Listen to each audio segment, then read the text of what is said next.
wake up, it's a lovely day. Oh, please get up and come and play. It's too much late to lie in the bed, so hurry up, you sleepyhead. Wash and dress and come on out. Everyone is up and about. The cow. Letter में बनेगा, but ये जो दा वाला है ये first letter दा capital बनेगा, बाकी सारा The cow, the ducks, the sheep, the horses, and the horses, and the tiniest chicken. Cheep cheep cheep, wake up. अगर आप नया नंबर देंगी सुनो. ओके.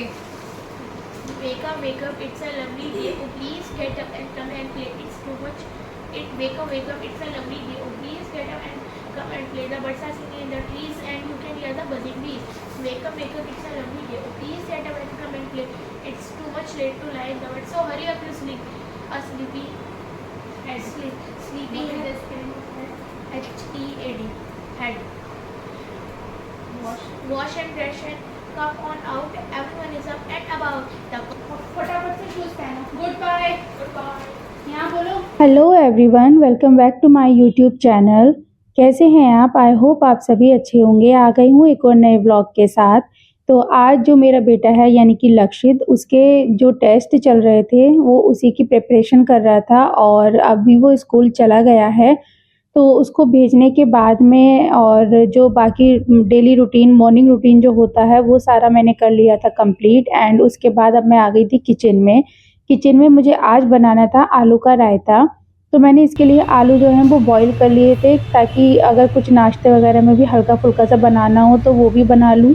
तो मैंने सुबह में ही ये बॉईल करके रख लिए थे. और ये देखिए ये है मतलब गवार फली जिनको बोलते हैं. तो ये भी मैंने बॉईल कर ली थी और इनको 1-2 सीटी ही लगा करके अच्छे तरीके से मैंने इनकी जो साइड होती हैं मतलब वो निकाल लेते हैं, जिसको बोलते हैं छाना, वो मैंने कर लिया था. और अब मैं इनको फ्राई कर रही हूँ. तो मैंने यहाँ पर कढ़ाई में सरसों का तेल लिया था, उसमें मैंने डाला था हींग और जीरा. तो आज आप सभी को पता होगा कि एकादशी है और हमारे घर पे व्रत रखा जाता है एकादशी का. सब लोग नहीं रखते, कुछ लोग रखते हैं. तो यहाँ पर जैसे मतलब मेरी सासू माता का व्रत था और उनकी बहन भी आई हुई हैं, उन्हीं का भी व्रत था. तो हमारे यहाँ पर प्याज नहीं खाई जाती आज के दिन. तो मैंने आज ये सब्ज़ी जो है बिना प्याज की ही फ्राई की है. वैसे अगर ये प्याज और हरी मिर्च में बनाई जाती है तो ये बहुत ही ज़्यादा टेस्टी लगती है, लेकिन आज प्याज नहीं डालना था तो मैंने सिर्फ हरी मिर्च डाली है और बहुत ही सिंपल तरीके से सब्ज़ी तैयार की है. आप चाहें तो इसमें बेसन वगैरह भी ऐड, मतलब कई तरीके से ये सब्ज़ी बनती है, बट आज मैंने ऐसा कुछ नहीं किया क्योंकि मैंने इसके साथ सिंपल आलू का रायता बनाया था और ये सब्ज़ी बहुत ही सिंपल तरीके से फ्राई की थी.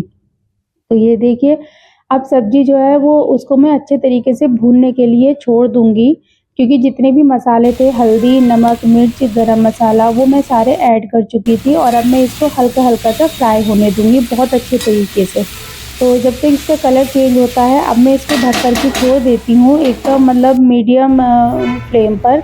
और यहाँ मैं बनाऊँगी आलू का रायता. तो दही जो है मैंने आपको पहले भी ब्लॉग में बताया था कि मैं रोज़ाना दही 1 लोटा दूध भर कर के जमा देती हूँ. और अब यहाँ पर आलू को मैंने अच्छे से मैश कर लिया था. आलू भी जो है वो ठंडे हो गए थे और दही को अब चला लेते हैं अच्छे तरीके से. और फिर जब आलू हमारे ठंडे हो जाएंगे तो उसमें ये दही मैं ऐड कर दूँगी और उसके बाद इसमें जो है हम तड़का लगाएंगे. मतलब अगर आलू गर्म होना तो दही ऐड नहीं करना चाहिए क्योंकि दही फिर फटा सा हो जाता है, जिससे कि रायता जो है वो बिल्कुल बेकार हो जाता है, टेस्ट नहीं आता, देखने में भी अच्छा नहीं लगता. और ये देखिए इतना गाढ़ा सा एकदम रायता बन करके तैयार हुआ है, बहुत ही बढ़िया. और अब मैं इसमें तड़का लगाती हूँ. तो तड़के के लिए मैंने यहाँ पर तेल गरम कर लिया था, उसमें मैंने डाला था हींग, जीरा और अभी मैं डाल रही हूँ लाल मिर्ची पाउडर. और मैंने इसमें डाला था काला नमक और साथ में डाली थी काली मिर्च पाउडर.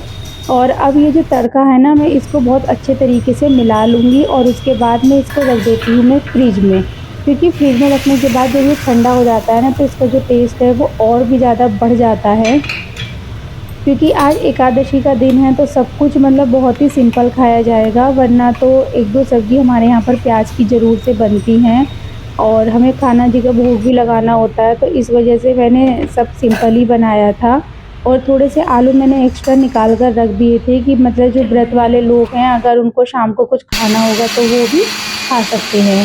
यहाँ पर ये जो कूटू का आटा होता है ना, तो हमारे यहाँ पर जो कूटू के बीज होते हैं वो ही आते हैं और उनको इस तरीके से मिक्सी में पीस करके छान लिया जाता है और आटा जो है वो घर पे ही बनाया जाता है।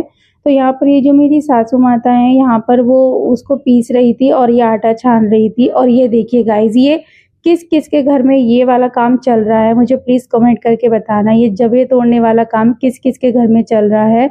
हमारे घर में तो नॉन स्टॉप सुबह शाम ये ही होता रहता है। शाम का टाइम हो गया है। ये जो गैस वगैरह है मैंने नीचे रख लिया था स्लैब से, क्योंकि गर्मी बहुत ज़्यादा थी और पकौड़ी बनाने में भी टाइम कुकिंग में लगेगा, क्या फिर मदद वैसे भी करोगे खाना आप? मेरी वही बनाना है तो मैं बिना आपसे व्रत बात कर वालों रही का हूँ। भी। तो इस वजह से मैंने सब कुछ सेटअप नीचे कर लिया था। खाना बनाने का मन कर रहा है, नॉन फायर और नॉन कुकिंग का।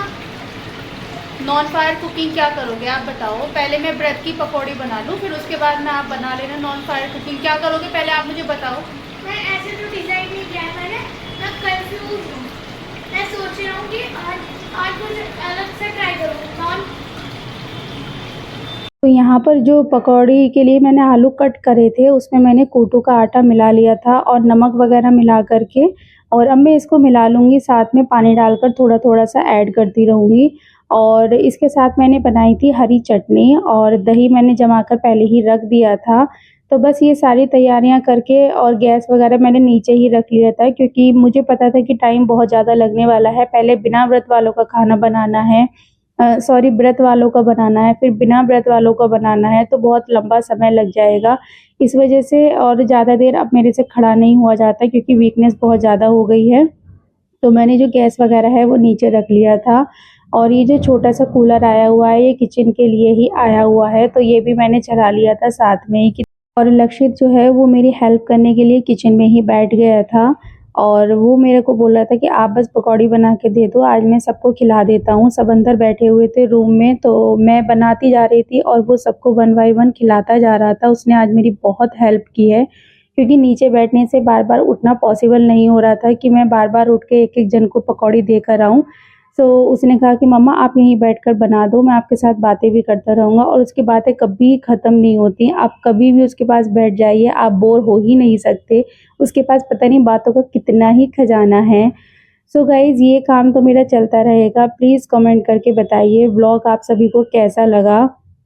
बहुत सारा शेयर कीजिए, वीडियो लाइक कीजिए और बहुत ज़्यादा से ज़्यादा सपोर्ट कीजिए, चैनल को सब्सक्राइब कीजिए और प्लीज़ कमेंट करके ज़रूर बताइए कि व्लॉग आप सबको कैसा लगा। अगर मेरी मम्मी गर्मी में बैठी है तो मैं भी गर्मी में बैठी हूँ। वेट बहुत बढ़िया है। सोचता हूँ जब मेरे एग्जाम खत्म हो जाएंगे कि वहाँ जरूर रनिंग के 4 बजे उठूंगा, फिर अपने 6 बजे तक अपना काम निपटाऊंगा, फिर बाद में 9 बजे तक रनिंग करूंगा। एक बात सोचो गाइस, एक बात सोचो, इतनी गर्मी पड़ रही है तब भी सबकी माँ किचन में बैठ के खाना बना रही है। कभी आपने उनकी मदद करी? अगर करी तो कमेंट्स में जरूर मेंशन करें। यार सोच रहा हूँ कि पानी कहाँ से आता है।